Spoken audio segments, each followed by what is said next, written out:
Shuichi Kagura is one would consider an average high school student, but sometimes he turns into a monster. He doesn't know how or why he got these abilities, only that he would prefer not to no one knows about them. One night he finds a blazing building with a girl trapped inside. Designed to save her, he transports the carriage to safety, but accidentally drops his phone. The next that he's there was Claire Atako, finds him and confronts him about his monster identity. She even goes as far as to push him off the school roof to prove her theory after Shuichi denies her allegation. Desperate to save himself, he transforms, and Claire has to picture him in order to blackmail him into telling her everything he knows about monsters, which ironically isn't much. As it turns out, Claire has a secret of her own. She's been searching for her sister, who also became a monster. She enlists Shuichi's help to track her down, but they aren't the only ones searching for answers. What I really like about this anime, I kind of put it on like my to watch later list because it did came out like 2 years ago. So it came out like around April 5th, 2020 to June 28th, 2020 with about 13 episodes. And while it was kind of under my radar for a while, especially with the cover art, it did intrigue my interest. It is based off a very popular manga series, and each episode's 20 minutes per episode, and it is rated R and 17 plus for bad profanity, so there's a lot of graphic nature on here. And if y'all don't feel comfortable with it, don't watch it, I suggest. But besides that, what really intrigued me though is like this main character, especially Shuichi himself. He seemed like an average stereotypical main character who seems average lucky, and worst thing comes to shove, he attracts danger. But in this case, he perceives his power in the first episode, he is the danger, but he doesn't want anyone to know that he has this incredible power that he's been gifted. But he doesn't know why. And then when he gets a whiff of a blazing building and meets Claire, that things were kind of, he's thrown in for a wrench, because the further you think you got it, the story kind of turns you into another whirlwind.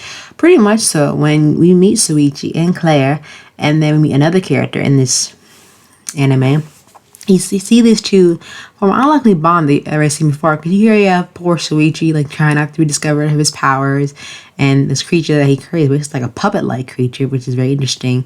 And he's trying to live, a very mundane life, going to school, kind of hanging out with her, trying to have a low profile, much as can be. And then when he encounters Claire, and I mean, he was just fine until he encountered Claire. There's nothing a bad thing that he's encountered Claire. He about to bump into her eventually, and then the sad part is he got blackmailed by Claire. But then Claire is a whole different other part of the kid that we're introduced, and she's an entirely different aspect of the spectrum. I'm not saying that's a bad thing in any way. It's just like her way of trying to ask him for help could have been done better and deliberate instead of blackmailing him by taking a picture when he transformed to save himself because she pushed them off a roof. Now, Claire, on the other hand, she's a very fun personality. She's like a double-sided coin. You don't know what personality you're gonna get from her. Look at her. Look at her. Like a smug look. Look at that. Look at that. Like she's not, depending on the situation, it's very hard to read. But she keeps a nice poker face when she needs to be, especially when they're in fights. Then it kind of goes toss and turn.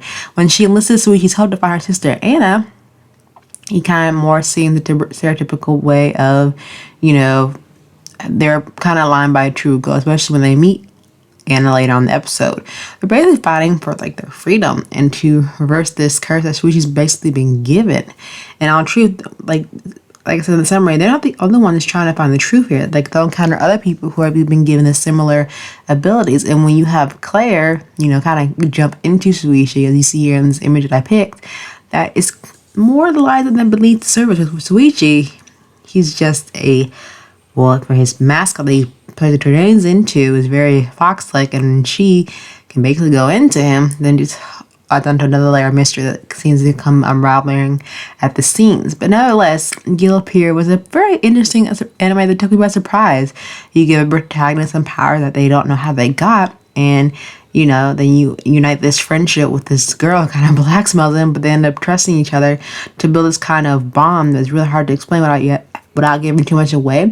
And for Shuichi never wanted to be in this situation in the first place. He kind of want to say love to the kid, but that kind of just not goes off the way he has planned. Now he's kind of forced to fight all these kinds of monsters. And without Claire's help, he probably would be dead right now. I think Claire's that sparked that catalyst that Shuichi never had before. And I think with her, it kind of like clicks in him that he's not alone in this situation. I feel like for her, especially Claire's sake, she does have I feel like the saddest backstory in the entire anime, but she would never let that show.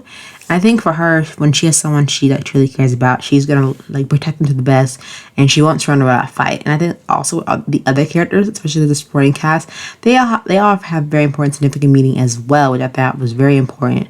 But overall, everything in this anime was well done with the cast and the writing and the environment that this character was placed with, where they're literally fighting to the death. And definitely check out Gleipnir if you haven't already. I give this anime like totally a out of 10.